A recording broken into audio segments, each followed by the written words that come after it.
Capítulo 6. ¿Qué es el dinero?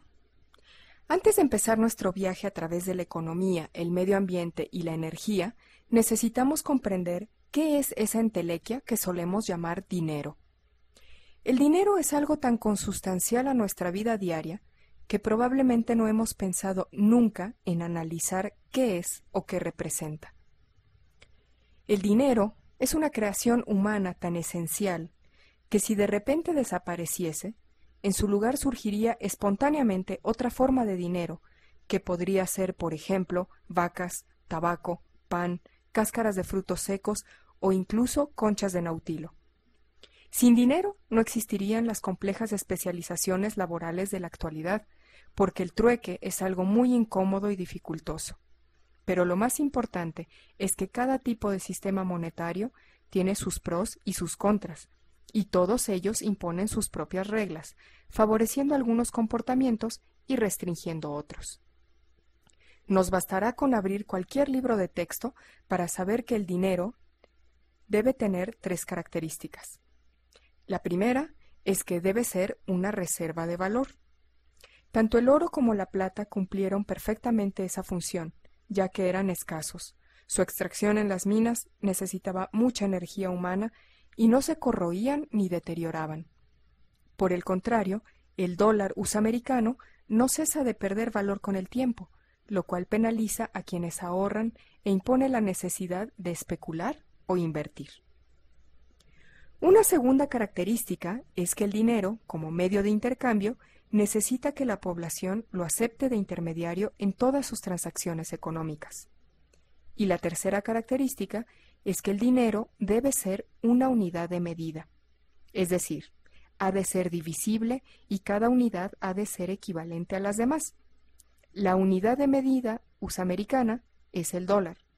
Los diamantes tienen mucho valor, pero no sirven como dinero, ya que no son perfectamente equivalentes entre sí y su división les hace perder valor. Por eso, los diamantes no son una buena unidad de medida. Bla, bla, bla. Pero entonces, ¿qué es de verdad el dinero? La definición que a mí me gusta es muy sencilla. El dinero es una retribución a cambio de un trabajo humano. Con muy escasas excepciones, prácticamente todo lo que podemos comprar con nuestro dinero requiere de trabajo humano. He dicho que se trata de una retribución, no de una reserva, y ello porque el trabajo humano en cuestión podría haber tenido lugar en el pasado o quizá todavía no haya sido realizado. El concepto de dinero como retribución a cambio de un trabajo humano es importante y más tarde lo iremos desarrollando, especialmente cuando lleguemos al concepto de deuda. Tal como dijimos en una imagen anterior, literalmente cualquier cosa puede ser considerada dinero, es decir, vacas, pan, conchas, tabaco, etc. Sin embargo, el dólar US americano, al igual que todas las monedas modernas, es un ejemplo de dinero denominado fiat. Fiat es una palabra latina que significa hagamos que así sea. Y si el dinero fiat posee un valor, es porque un gobierno decreta que así sea. Su valor es, por lo tanto, enteramente imaginario, lo cual nos lleva a una pregunta crucial. ¿Qué es exactamente un dólar US americano? En otros tiempos, todo dólar US americano estaba respaldado por una determinada cantidad de plata u oro de valor intrínseco. En este ejemplo, podemos ver que el dólar portaba el nombre del Tesoro US americano y que estaba respaldado por una cantidad determinada de plata, pagadera al portador a la vista, es decir, bastaba con solo presentarlo. Por supuesto, eso era en los años 30 del siglo pasado, pero aquellos días se fueron para no volver. Los dólares actuales son una deuda de la Reserva Federal, entidad privada a la que se ha encomendado que gestione la provisión de dinero US americano. Esta función le fue concedida en 1913 mediante una ley conocida como Federal Reserve Act. Es de señalar que los dólares modernos carecen de cualquier indicación de que el portador pueda cambiarlos por algo. Eso se debe a que ahora ya no están respaldados por nada que sea tangible.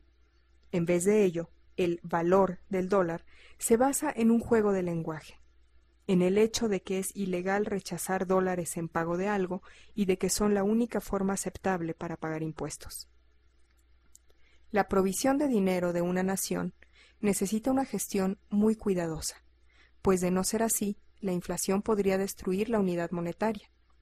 De hecho, existen más de 3.800 ejemplos de monedas en papel que existieron en el pasado y que ya no existen.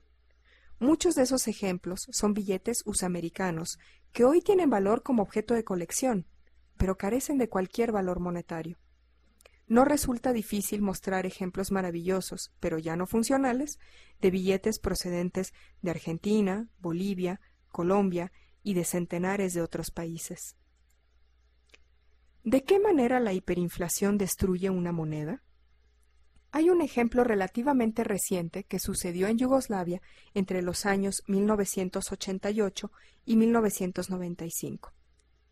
Antes de 1990, el dinar yugoslavo poseía un valor mensurable. Era posible comprar cosas con él.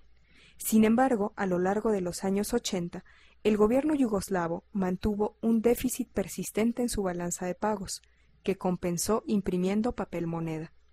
A principios de los 90, el gobierno había agotado sus propias reservas de divisas fuertes y empezó a saquear las cuentas privadas de sus ciudadanos. Esto hizo que fuese necesario imprimir billetes de una denominación cada vez mayor, lo cual culminó en este ejemplo asombroso de un billete de 500.000 millones de dinares. La inflación en Yugoslavia llegó a ser del 37% al día, lo cual significa que los precios se duplicaban cada 48 horas más o menos. Trataré de concretar la idea. Supongamos que el 1 de enero de 2007 usted tenía un centavo de dólar y con él podía comprar algo. A razón de una inflación diaria del 37%, el 3 de abril de 2007, usted hubiese necesitado un billete de 1.000 millones de dólares para comprar la misma cosa. Por el contrario, si el 1 de enero usted hubiese poseído 1.000 millones de dólares guardados en una maleta, el 3 de abril solo habría podido comprar algo por valor de un centavo. Está claro que si hubiese tratado de ahorrar durante aquel periodo, lo habría perdido todo, lo cual quiere decir que los países cuyo dinero es inflacionario penalizan a quienes ahorran. A la inversa, los países cuyo dinero es inflacionario fomentan el gasto y exigen que el dinero se invierta o se especule con él, para al menos tener la posibilidad de que su valor aumente en la misma proporción que la inflación. Por supuesto, invertir y especular implica riesgos, por lo que es lícito afirmar que los sistemas con dinero inflacionario obligan a sus ciudadanos a que arriesguen sus ahorros. Vale la pena que reflexionemos sobre esto que acabo de decir.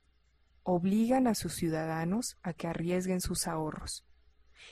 Pero como la experiencia muestra que la mala administración de las monedas es algo muy frecuente, además de reflexionar sobre lo que acabo de decir, es todavía más importante que vigilemos a los administradores de nuestro dinero para asegurarnos de que no están actuando de manera irresponsable al crear demasiado dinero de la nada, con lo cual destruye nuestros ahorros, nuestra cultura y las instituciones a causa de la inflación.